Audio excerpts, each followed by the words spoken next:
So here we go. Good morning, good afternoon, good evening, and welcome to BWTM Sports and Gaming. Thank you so much for joining us for another show. So, the first thing I've got to talk about is, which prompted this evening, is Dave Allen versus Huey Fury. I was actually looking forward to the fight, to be honest, but the story seems to have got out that Huey Fury and Dave Allen won't be fighting because allegedly Dave Allen's asked for more money. When a fighter is paid a certain amount of money and thinks because they fought a certain caliber of opponents, I guess automatically they think because they fought a certain caliber of opponents that they deserve to get paid a certain amount of money because they've been on pay-per-view shows, even if they are not pay-per-view themselves. They've been on pay-per-view shows. They've got X amount of followers. They bring some worth to the table. And Dave Allen could arguably say he's fought as good opposition as Huey Fury. He fought Luis Ortiz. He's fought Dillian White. He's fought Povetkin. And he's fought Pulev. No, he hasn't. What am I talking about? I'm talking about Huey Fury. I'm talking rubbish, sorry. So he's fought Ortiz. He's fought Yoka. And he's fought White. So those is good opposition he's fought there. So, I mean, he could say, in all honesty, he could say he fought some good opposition.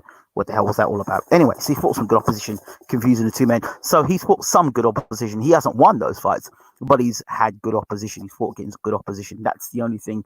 The argument would be, well, yeah, we know Dave won a belt. So, Dave, or you need to win a belt. So Dave needs to win a belt. And I guess I wouldn't say go back to the start. I would probably suggest to him,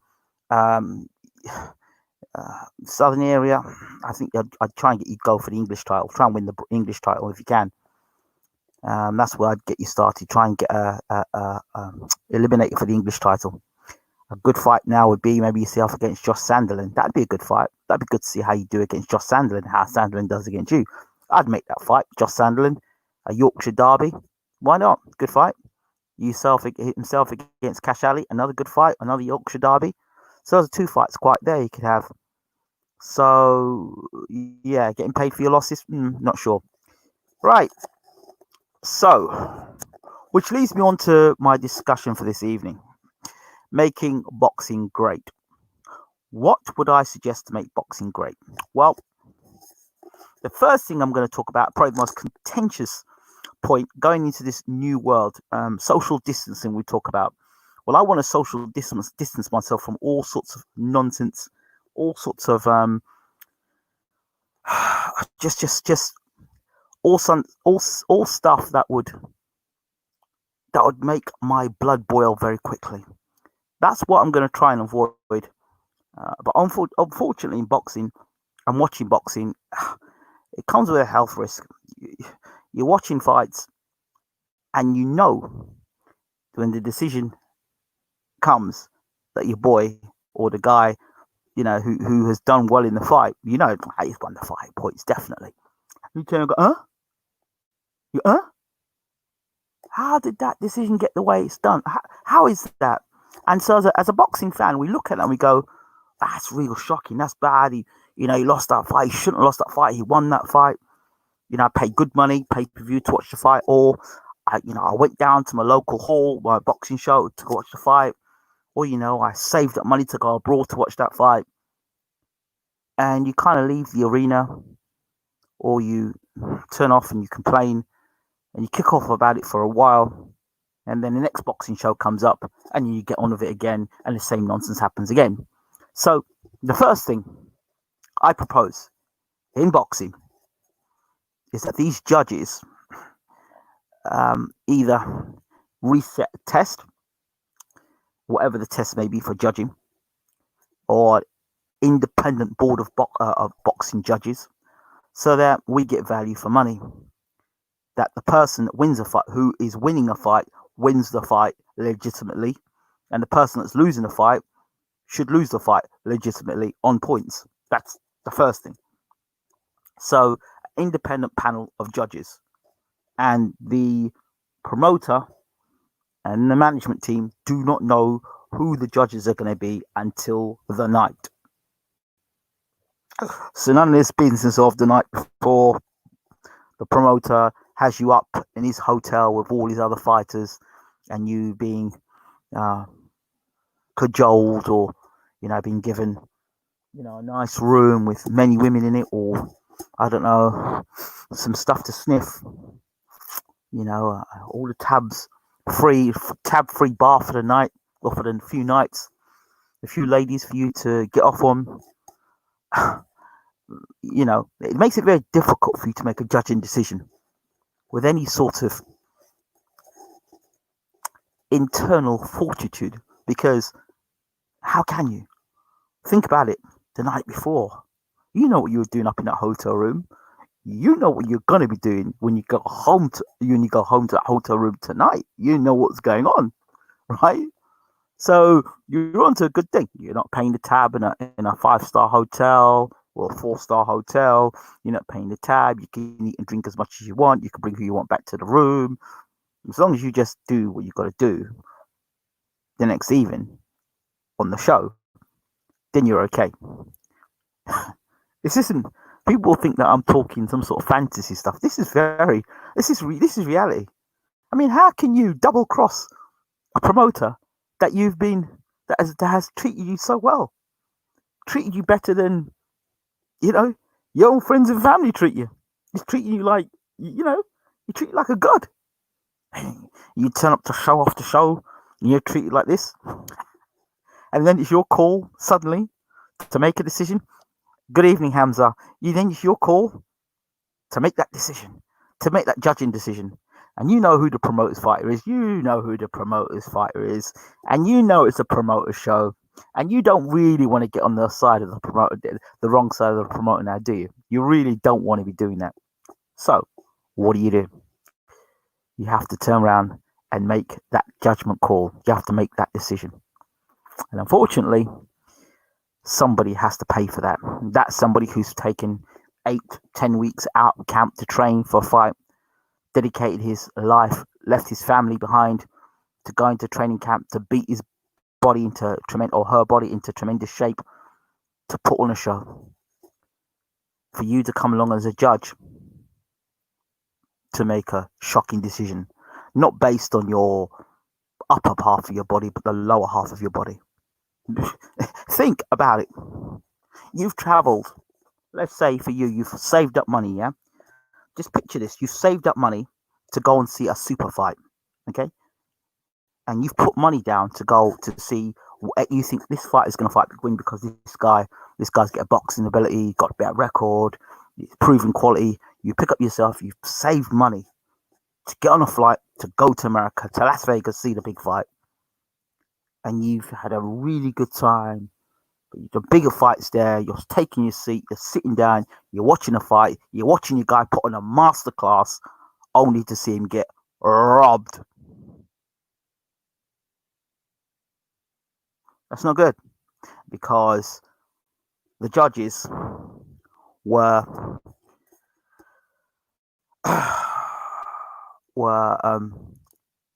the judgment call wasn't as balanced as it should be. Let me take you back in time a little bit. The biggest robbery in boxing ever. I thought actually it was Lennox Lewis versus Evander Holyfield, the first fight, but it wasn't. It was this one. It was Roy Jones Jr. versus let me get the gentleman's name again for you. Roy Jones Jr. versus South Korea's Park Si-hoon. All right. So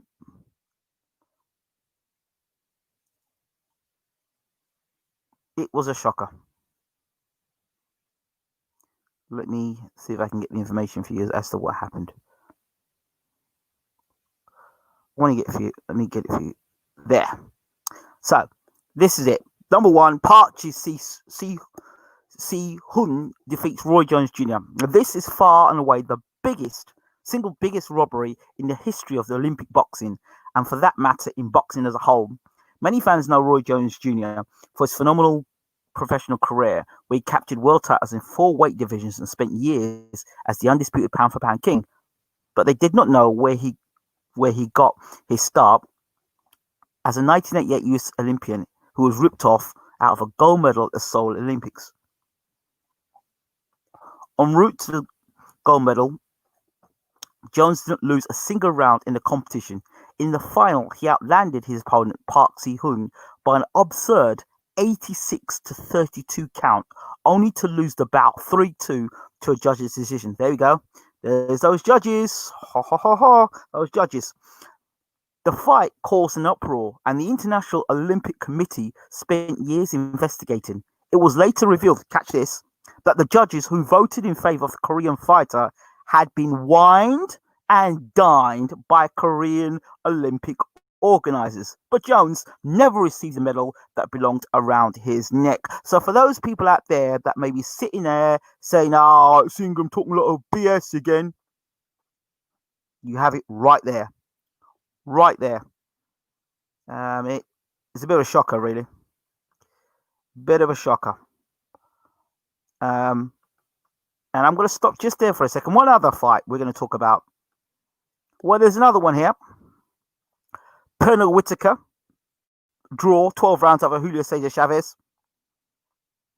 The great Julio Cesar Chavez. Okay, Chavez entered the ring with a perfect 87-0. He was considered by many to be the undisputed pound-for-pound king, and many observers felt his instant game would be too much for the slick boxing opponent. The first 3 rounds were relatively close, but by the fourth, Whitaker began to seize control. Chavez struggled to get close enough to land punches, and when he did, Whitaker dominated the inside exchanges. As the fight wore on, the once feverishly pro-Chavez crowd became silent. The Showtime commentators reflected the action in the ring, placing Whitaker way ahead as the final bell rang, but the scorecards were announced. Whitaker, 115-113, appeared too slow when it was read. Whitaker, 115-113, appeared too close when it was read. But then, two inexplicable 115-115 cards allowed Chavez to escape a draw in one of the worst decisions in boxing history. So that's 2. And then we have the famous Lennox Lewis versus Evander Holyfield, which was draw, the first fight. When Lennox Lewis and Evander Holyfield met for the undisputed heavyweight championship of the world in Madison Square Garden in 1999, the world was watching. Lewis, WBC champion, had held the title for 2 years, and Holyfield had recently unified the division by shocking Mike Tyson and stopping Michael Moorer.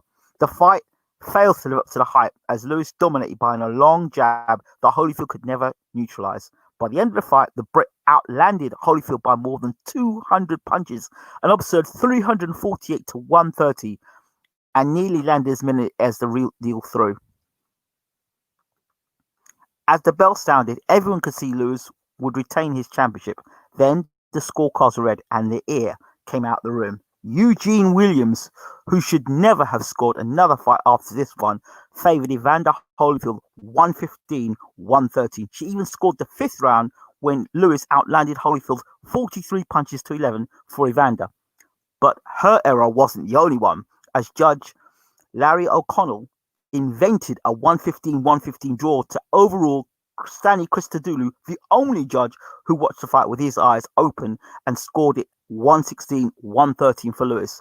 8 months later, Lewis avenged the draw by beating Holyfield in Las Vegas. Now, the rematch, a lot of people are not going to like me for saying this, but I also felt Lennox Lewis didn't win the rematch. I felt Holyfield was outboxed in the first fight, but I thought Evander put more pressure on Lennox in the second fight, and I thought Evander won the fight by about a point or 2. But because it was that close, there was no way they were going to give Evander the decision again, and they gave it to Lennox Lewis. I'm going to stop right there for a second. Let me read the comments in here. Lennox Lewis is probably the greatest fighter to have ever come out of the UK. Unified all the belts, the titles, avenged all his losses, and came back after the robbery against Holyfield. Yes, I think people are starting to regret having not enjoyed and supported Lennox Lewis more than when he was active. George Foreman, after LL beat Tyson, said Lennox was the greatest heavyweight ever. There's a problem with that, because he got knocked out by Oliver McCall and he got knocked out by Hasim Rahman, 2 guys who won't go down as well. Hasim might go down as a Hall of Fame fighter. I don't know if he'll go down as a Hall of Fame great, but he got knocked out by Oliver McCall. and the problems are right there. And that's the problem I've got with Lennox's history right there. Because at any given night, Lennox Lewis could turn up and get knocked out by guys who he really wasn't expected to get knocked out by. So those are two fights there that will always be over the head of Lennox Lewis. Yes, he got the rematch and he got revenge. Ali got revenge over Spinks and all the rest of it, but it's always something that I've always thought, that's the one thing about Lennox Lewis. Won't see a fight like Lennox for a long time. Yep, well, Lennox was a very good amateur, Olympic gold medalist, and he did things. He lost the first Olympics once, and he came back and he got Olympics, and in the second, he won the Olympics second time round. So yeah, never was outclassed, and I do agree. Well, I'm not sure about that. The Frank Bruno fight was a fight where I think Lennox was behind on the scorecards against Frank Bruno, and threw that left hook with his eyes closed. When instinctively, when Bruno had him up against the ropes. So Bruno was out jabbing Lennox. So that isn't quite true. He was never outclassed. Bruno had him in a good position. Bruno was winning the fight and backing him up with a jab. So there's that right there. Anyway, I want to move on. So I'm going back to this judging thing here. So judges should be made accountable. They should be made accountable. And poor decisions like this, judges need to be either fired or they never need to be allowed to judge in again. Yeah, so judges need to be fired. Wouldn't you like to see judges fired who make decisions like this? That would show that boxing needs to be taken seriously. 1, 2. I'm going to mention one fighter's name here, but there's many fighters that could mention here. Martin Murray.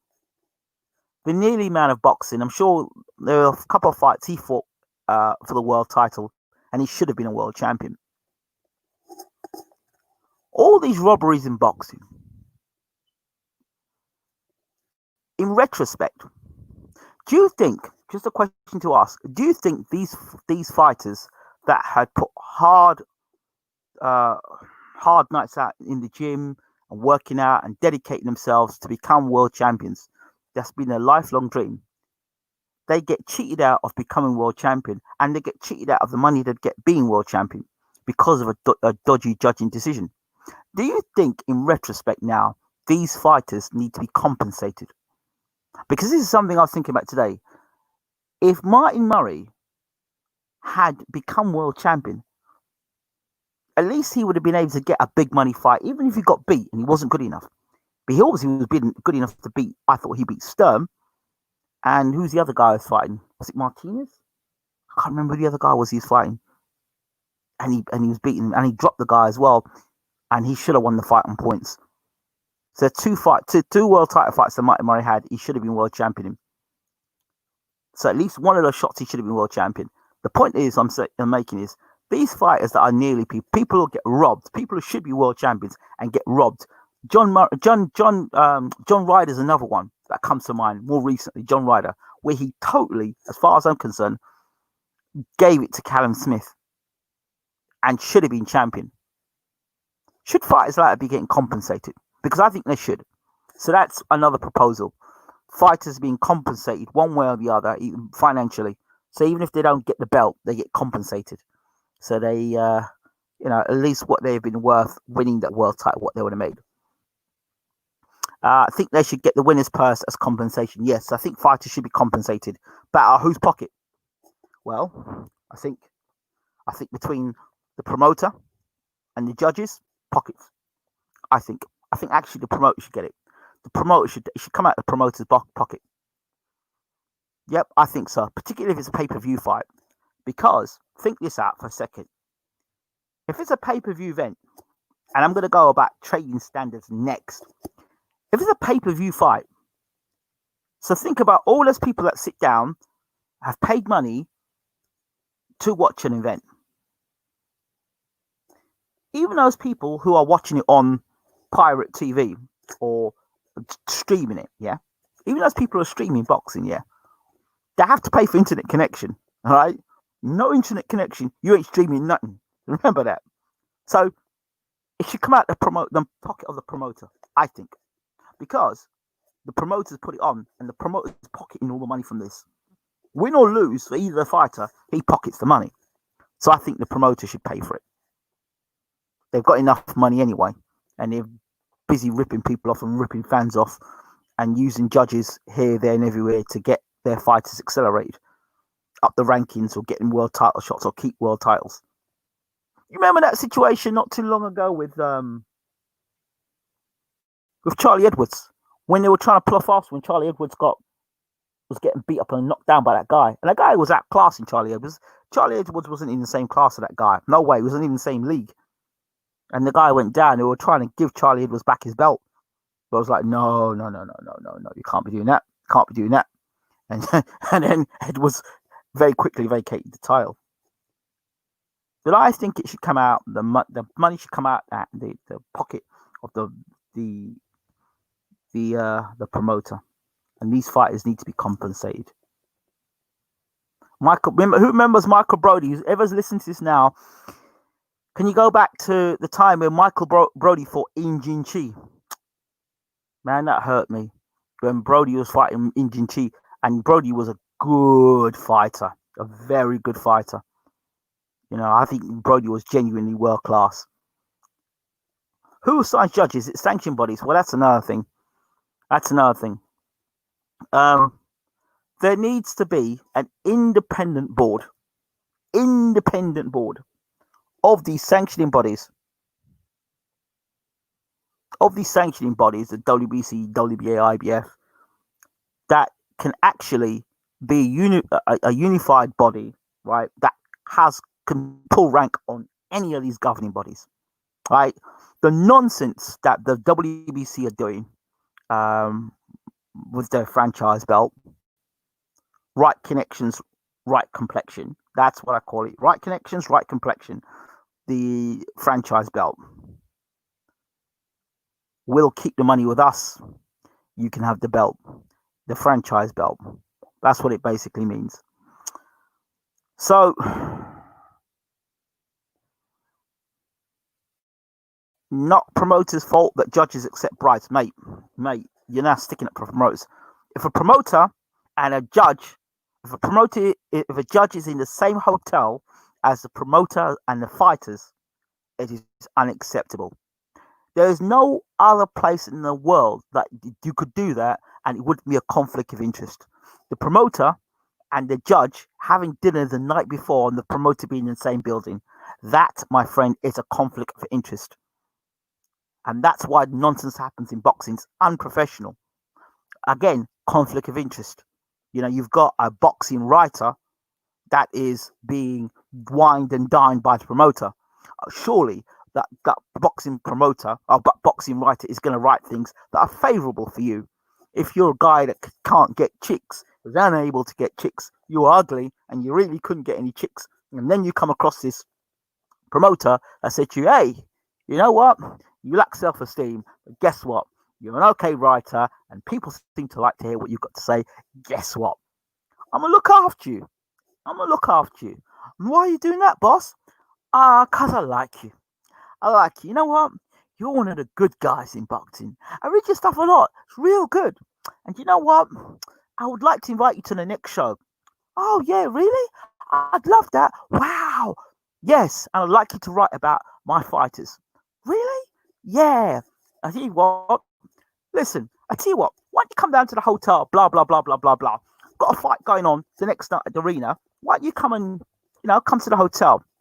Man gets to the hotel now. He gets to the hotel. My man comes to the hotel.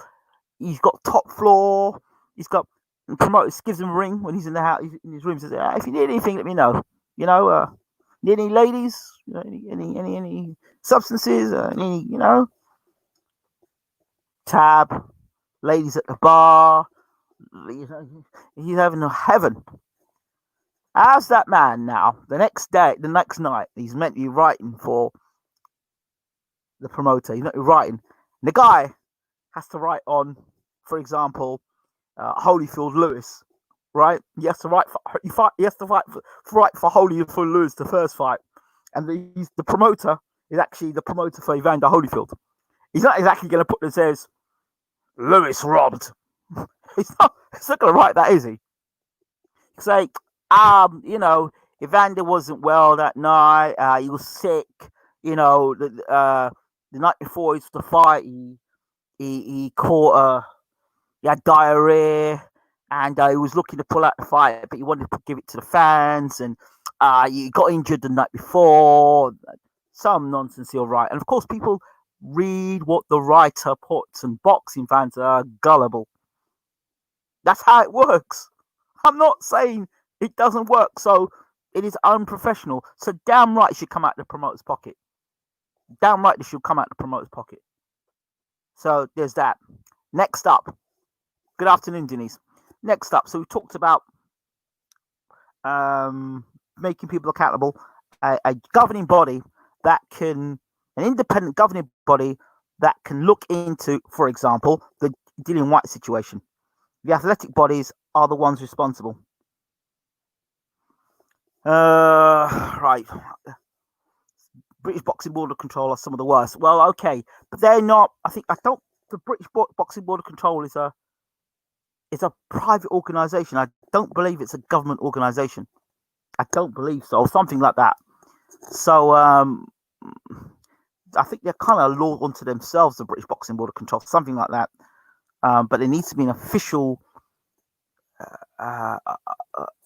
body that cannot be infiltrated, and so if not infiltrated, cannot be influenced. So the shady stuff that's going on in boxing, i.e., why is Dillian Whyte not getting his world title shot? You don't go to Jose Sulaiman, do you? Or Mauricio Sulaiman. You don't go to those people. You wouldn't go to Mauricio Sulaiman. You go to India, like an ombudsman. Some of these ombudsmans are a load of crap. But you need to have an ombudsman in boxing. There's enough money around in boxing. To get an ombudsman in place. That Dillian Whyte could go, hey, listen, I'm not getting my dues. I should be getting this world title shot here. Why am I not getting a world title shot? And the ombudsman looks and makes an investigation. And then he can sue the WBC and make X amount of money out of that. And still get and then force a fight for him to get a world title shot. So there's that right there. How are we making boxing great? Next.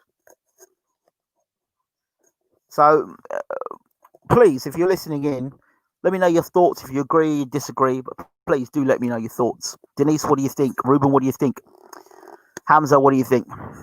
Okay, next up. And please let us know where you are listening to this broadcast. Okay, next. Balance. Overrated fighters getting paid way too much money in boxing. You fighting C-class opposition, but you getting paid A-class wages. No.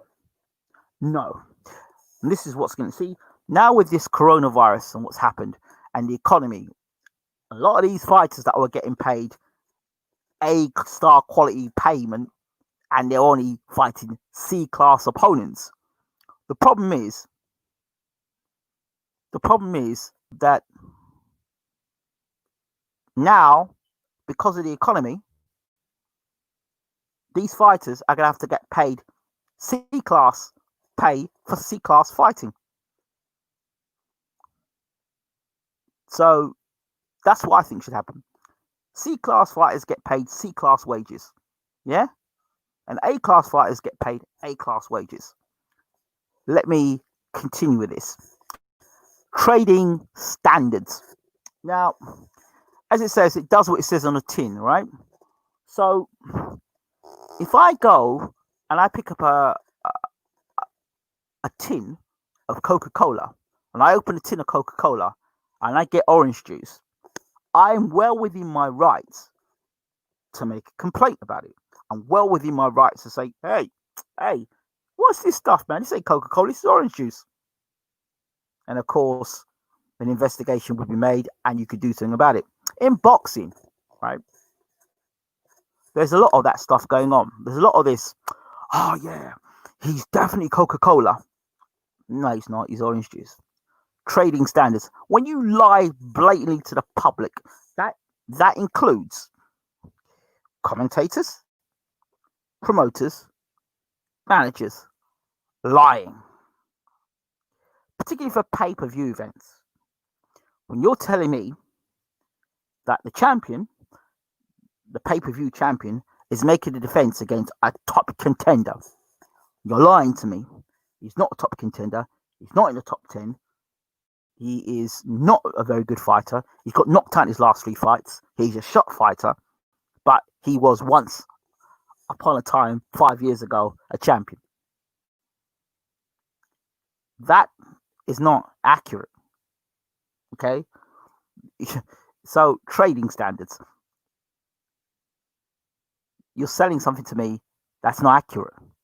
And if you did that to me anywhere else, like I gave you the example with the Pepsi or the Coca-Cola, and it came out as orange juice, there'd be some hell to pay. So I think trading standards, there needs to be something done about that. Next thing, how to make boxing great. Get rid of the inept, biased, and blind commentary teams. These people are ruining the sport of boxing. They don't know what they're looking at. They don't know what they're talking about, but they're sticking to the script. Come off our screens. You as a commentator have one job: to tell us accurate information about the fighters, accurate information about what is going on inside the ring at the time. I should be able to close my eyes and trust that what you're saying relates to what's going on inside the ring. You're meant to make comments on what is going on in front of your face. Okay? That's what a commentator's role is.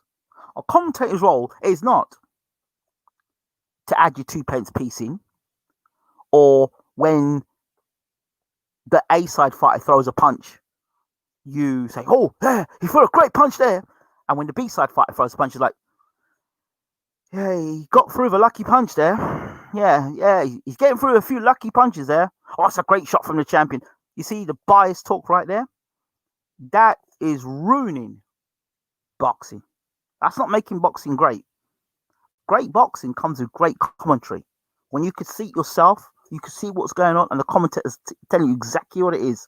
But by the tone of their voice and the excited way that the commentator is commentating, that's what makes it more exciting when you're watching a fight. But it's nothing worse turning on TV and you're watching a fight, and they go, "What is this guy talking about? He's even watching the same fight as me." So that's that as well.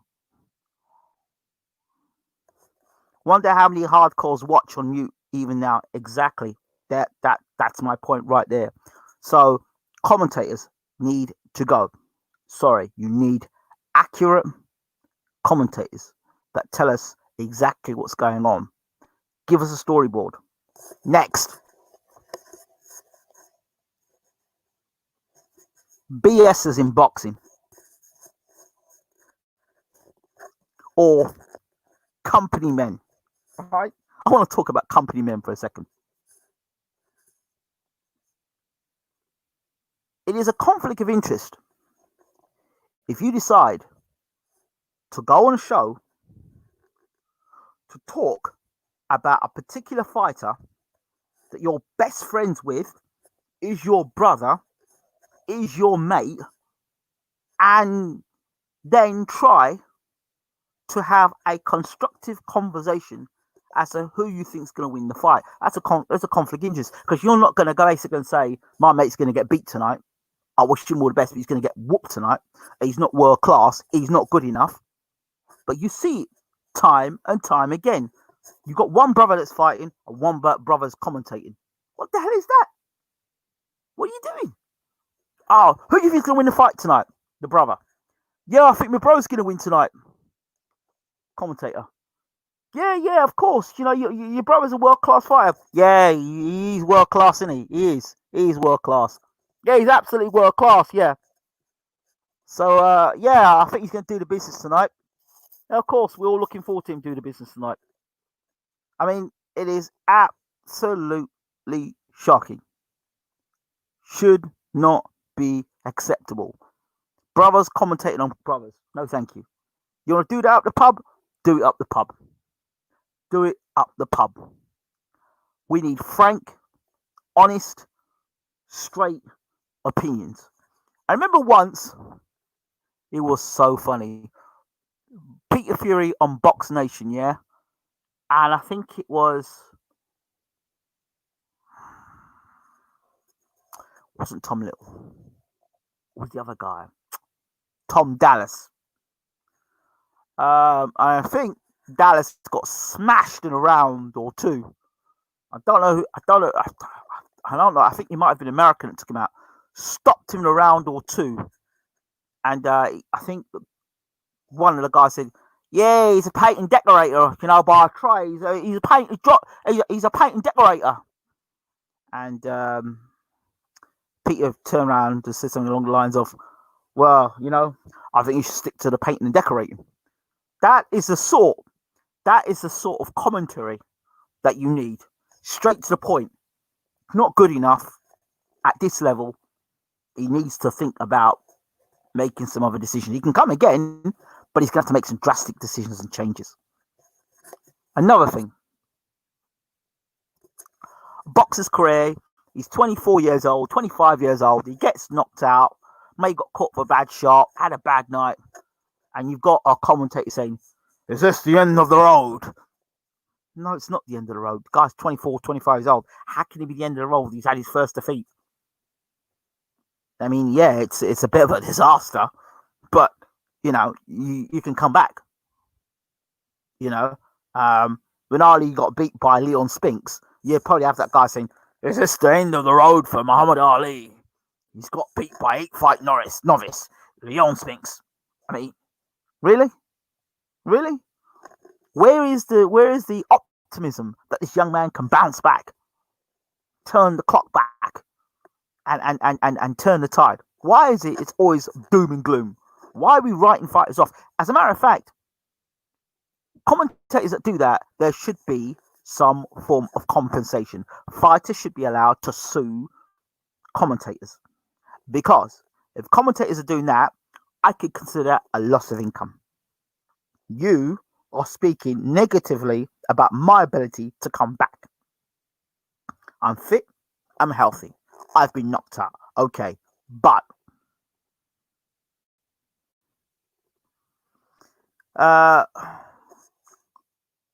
LOL, Paul Ryder having Callum Smith up wide against Ryder. Well, of course. Karanaki, commentators will write him off. That's the zero effect. If you lose, it can't be that you were facing stiff opposition. It has to be that you were slacking. There you go. See, that's not on. So these things have to be eradicated in boxing. But commentators don't get a bonus when they talk good about a fighter. No, they keep their job. They talk good about the house fighter. They keep their job. That's why they're talking good about the A fighter.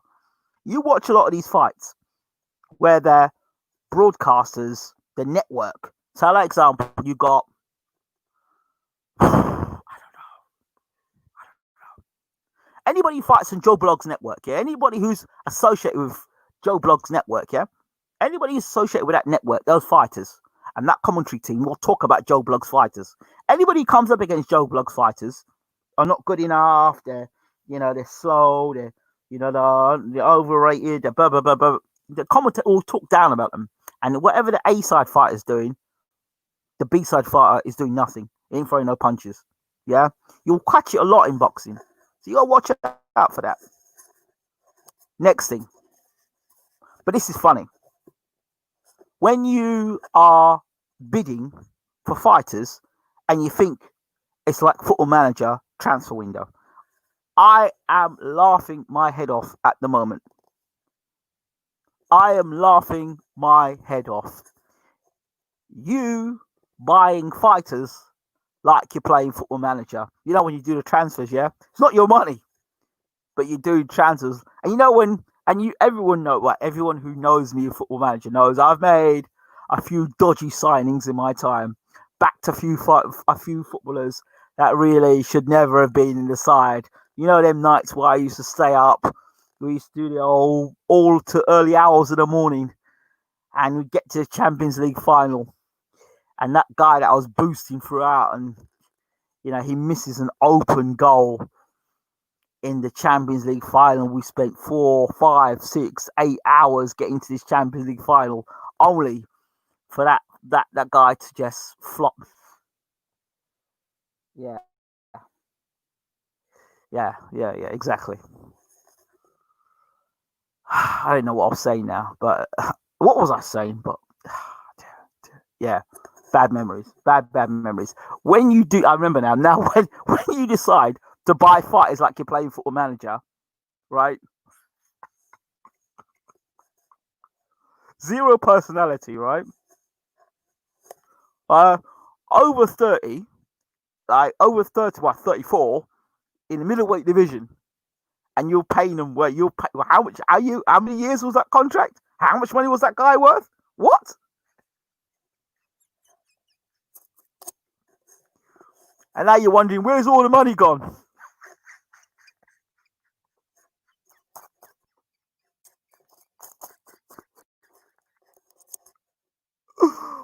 Correct valuation of fighters. Correct valuation of fighters. Okay, right?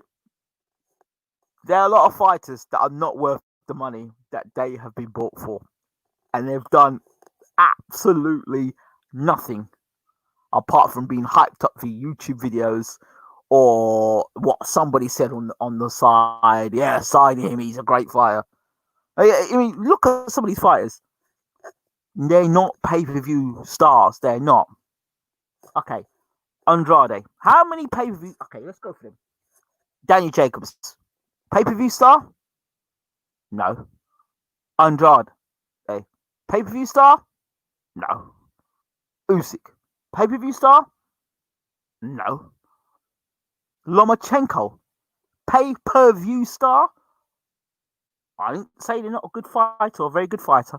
Pay-per-view star? No. Golovkin. Pay-per-view star? He's a good fighter. He punches hard. But is he pay-per-view? What determines a pay-per-view fighter? So, yeah, the zone had to be money laundering. They overpaid GGG for the Canelo fight when there wasn't even demand for Canelo GGG 3. Well, there you go. There you go. We can go on about it for ages. I mean, I find the whole thing quite hilarious. I really do. I really do. I really do. But people do what they've got to do. 15 million to fight Steve Rolls. That is my point. Good for them. Good for them. But I don't know sympathy for that. But fighters need to be paid the money that they earned, not money that they haven't earned. So let's be paying fighters what they deserve. You understand? But you know, obviously they're putting their lives on the line. They need to be paid, compensated, right? Of course. But these ridiculous, like this thing with GGG to fight Rolls for 15 million, ridiculous, absolutely ridiculous. That's the sort of thing I do. Yeah, you pay a guy who's only worth $1 million, you spend 10 million on to buy just because you want him inside. Yeah, that's what I'm talking about. So, you know, these are. This is another reason why the sport of boxing is the way it is today. Overinflated fighters. And another thing, this is my final point for tonight. Stop calling people stars and superstars because they're associated with a superstar. No, it doesn't work like that. Oh, then okay. In that case, then every fighter that I've interviewed, then I must be a championship boxer myself. Then, yeah. If every fighter I stand next to, right, and because I'm involved with the sport, that must make me a championship fighter as well, right? No, it doesn't work like that. It doesn't work like that. It doesn't work like that, right? So, for example, Tank Davis, good fighter, but is he a superstar? No, but he's with a superstar fighter in Floyd Mayweather. But that doesn't make Tank Davis a superstar fighter. Devin Haney, good fighter, skilled.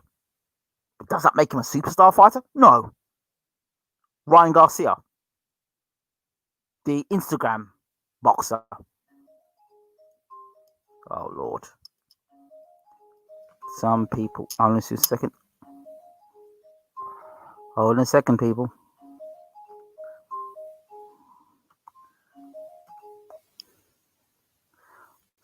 Okay. So Ryan Garcia, the Instagram fighter. Yeah, so you've got loads of views on Instagram. So what? You got lots of likes on Instagram. So what? You can punch a bag real quick. So what? But who have you fought? Who have you fought? Apart from C-class opposition, who have you fought? So this is a sort of nonsense that is lowering the standard of boxing. You see, because he's now going for Canelo, that makes him even more of a superstar fighter. No. Now you say what you want about Canelo. He's done the work. That boy was boxing since I don't know how many years he was boxing. Young. At 18, 19, Canelo. I remember him fighting Cotto's brother, and he was a young boy then. And he's been in the game a long time, Canelo. So he deserves everything he gets, Canelo, to be honest. Ryan Garcia comes to mind. Okay, he has Instagram following, but what has he actually done? Nothing. And the first time he gets in with somebody who can fight, take it from me, he's gonna get absolutely smashed. Take it from me, all right? Take it from me. There's a video I've got. I've got it somewhere. I think I uploaded it on YouTube. Now I'll tell you the story. I tell you the story, and you can track it for yourself for the truth. Yeah. Now I'll tell you the guy who was beating him up regular in sparring. So this is an exclusive. The guy that was beating him up in sparring. If you go and you check the guy, you remember when Floyd Mayweather Sr. Got in the ring with Charlie Zelenoff, right? If you remember when Charlie Zelenoff threw the sucker punch at Floyd Mayweather Sr., there was a young man that jumped straight into the ring and in between Zelenoff and Floyd Mayweather Sr. That young man, Liddell Rhodes, quality fighter, he was in the same camp as Broner, and in the same camp, he was in the same camp as Broner, and that's where Ryan Garcia was doing his sparring. And they would regularly beat the brakes off of Ryan Garcia. Beat the brakes off of him.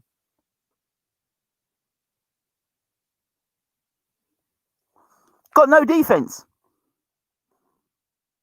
Yeah, he got no defense. He looks good. That's all right. But ask yourself the question. If Garcia's that good, why are they moving him so slow? It's a common thing in boxing when you get a guy's career and you're having him move so slow. It's because you don't believe in the fighter. That is it. And they can make a lot of money.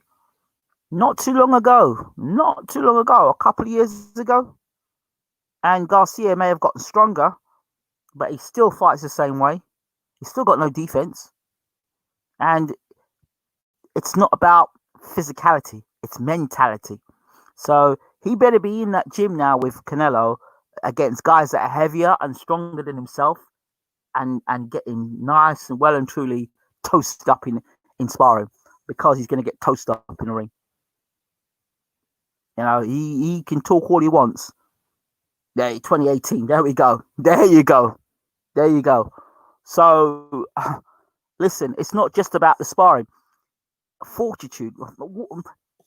What can you do when you are put under pressure? When we are put under pressure by a guy that says, "All right, you threw your best shot. Now hold some of this." You understand? When your Instagram followers are not around to save you or make you look great, when you haven't got that speed bag, that one bag that you can stand there and punch all night long, right? When you've got a guy that's coming at you and wanting to rip. Remember, I told you about Luis Ortiz, right? And I said to you, Luis Ortiz hadn't fought any real puncher in his career, and we know he got knocked out in the amateurs by a light puncher. So there was a question mark about his chin. Okay. I'm now telling you about Ryan Garcia. They're moving Garcia very slowly because they don't believe in him yet. And they're hoping upon hope. Look, they're hoping upon hope that the Reynosos can do for him what they did with Canelo. But Garcia's mouth is too big. You understand? Instead of him just be a work in progress and keep quiet, no, he wants to run up his gums. That's all right. Let me pay what I'm worth. Okay? That's where you've got the overinflated ego. You want to get paid what you're worth? Then we have to put you with somebody who you think you're worth. So you want to stick him with Linares now? Well, it's chancy, because if Linares kicks his ass, all them Instagram followers will go.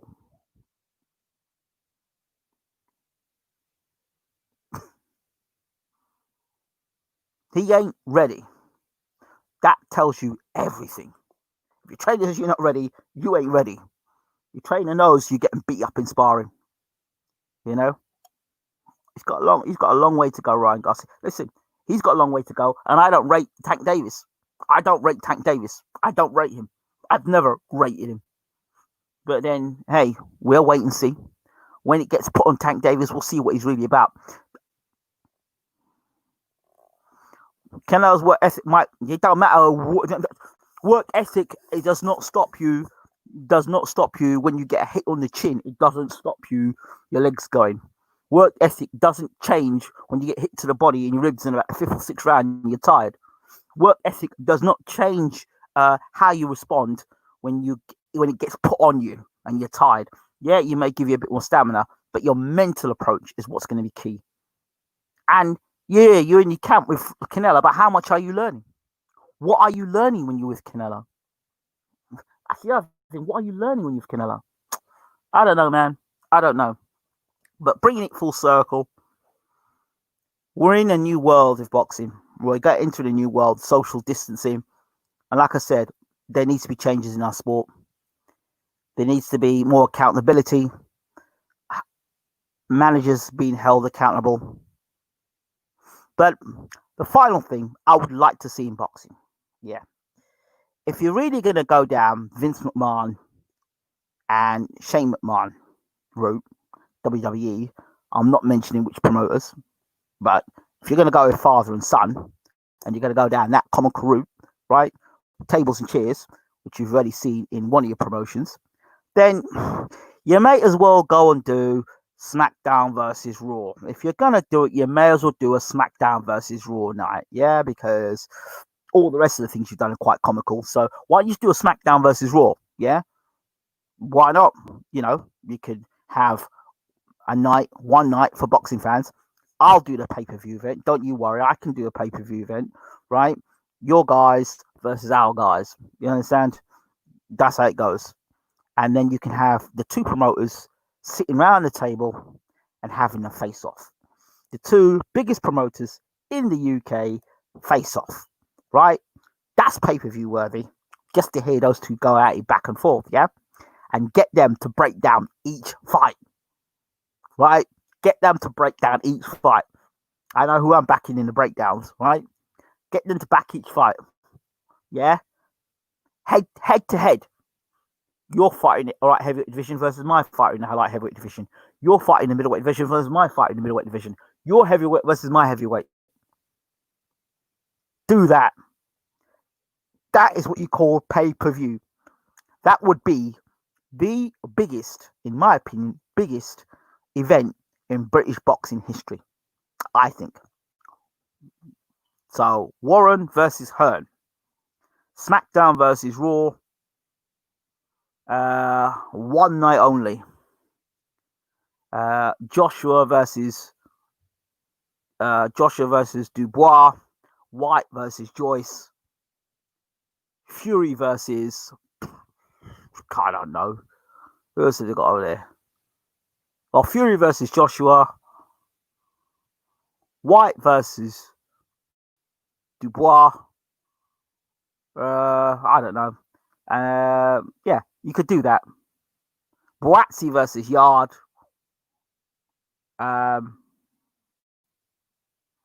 Joyce versus, I don't know. Joyce versus Herkovich, maybe. Cruiserweight. Who's a cruiserweight? I don't know. But I would love to do that. That would be a pay-per-view fight of pay-per-view fights.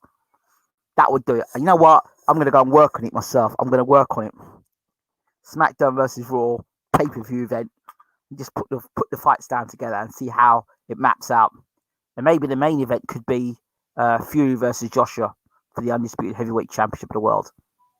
I think that would do well.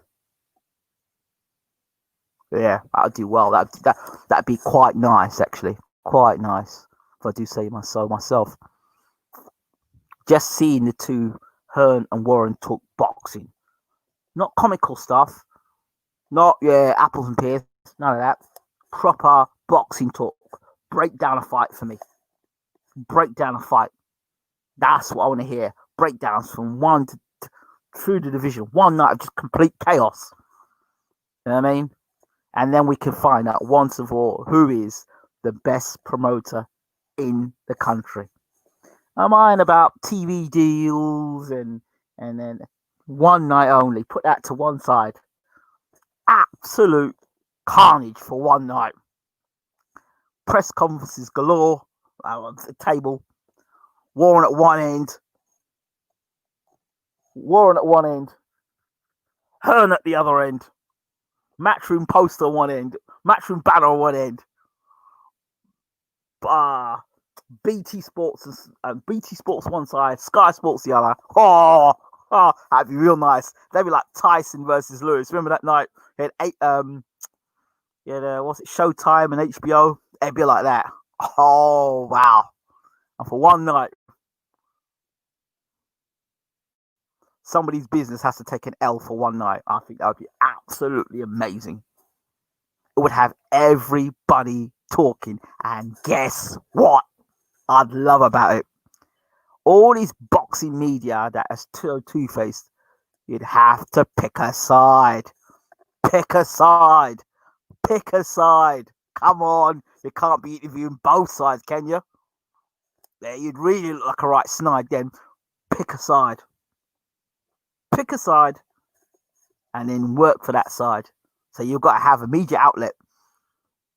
If you have to, you've got to pick a side because it's like SmackDown versus Raw for one night. You've got to pick a side.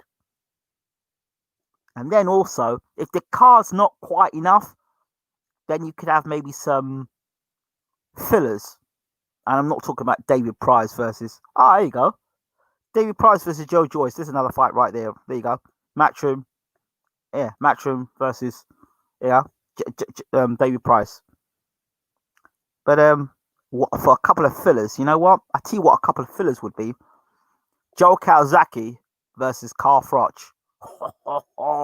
Calzaghe comes out of retirement for Warren, and Carl Froch comes out of retirement for Matchroom. That's just a filler. And you need to bring back Ian Dark though. But if you're gonna bring back Ian Dark, you're gonna have him for ITV. Are you gonna have him BT Sports or Sky Sports? Ingram, have you been following how AJ is getting backlash from certain UK fans following his speech in Watford? Listen, I tell you that this backlash was coming since the Parker fight.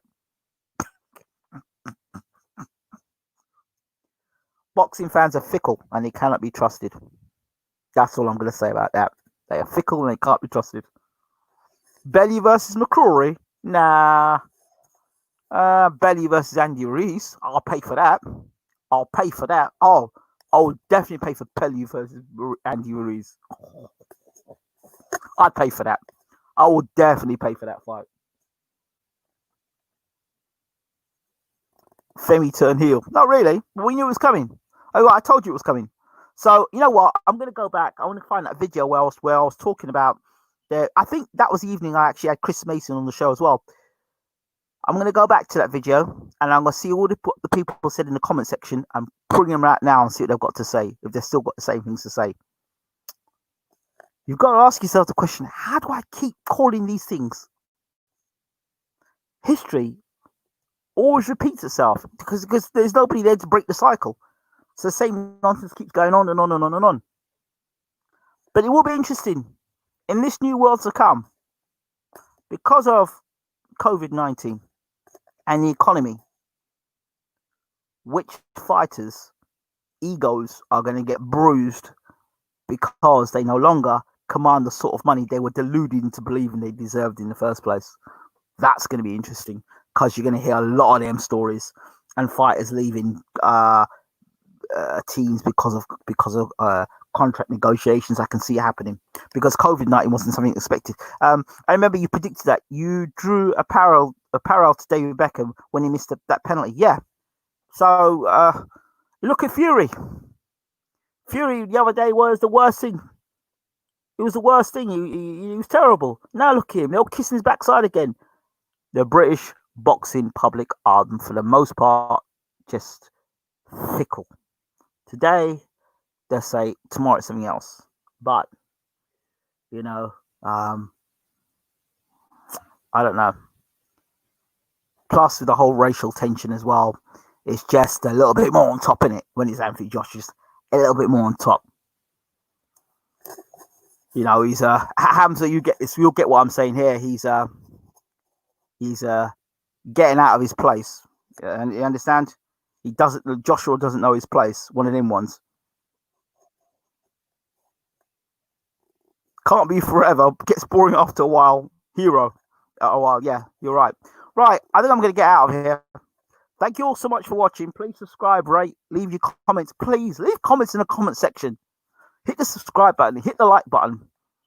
And also, just leave your comments. Let me know your thoughts, not just on the video, your thoughts on other things and other topics you might want me to talk about as well.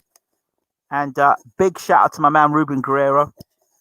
We've had our ding-dongs in the past, but listen, if I ever need to be kept up to date on what's going on in boxing, my brother, he always keeps me up to date on what is going on in boxing. So kudos to you, my friend. Kudos to you. I've got the utmost respect for you. Thank you so much. Right, much love. See you soon. Take care.